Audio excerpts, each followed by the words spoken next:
మేము మంత్రి అయిన కొత్తలా దసరా సెలవులు వచ్చాయి. దాని తర్వాత పాఠశాలలు హాస్టళ్లు తిరిగి ఓపెన్ చేసే సందర్భం వస్తే అనేక మంది దయచేసి అనేక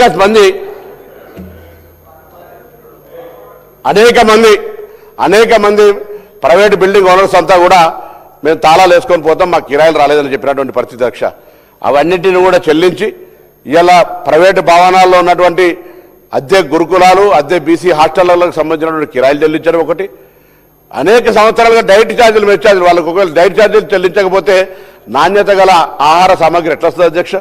అటువంటి నుంచి మేము స్ట్రీమ్లైన్ చేసుకుని వస్తూ ఉన్నాం. ఇలా టీచర్ల నియామకాలు చేపట్టిన గురుకులాలలో అంటే విద్యకి అత్యంత ప్రాధాన్యత ఇచ్చే క్రమం జరుగుతోంది.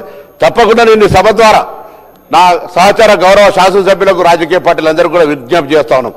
తప్పకుండా ఈ సంవత్సరం మీరు స్థలాలు కేటాయించినటువంటి ఆత్మగౌరవ భవనాలలో బరాబర్ ఆత్మగౌరవ భవనాలు కట్టి తీరుతాం. ఈ సంవత్సరం ఆర్థికంగా 2 సంవత్సరాలు వెసులుబాటు చేసుకోవడానికి సంబంధించినటువంటి అంశం వచ్చింది.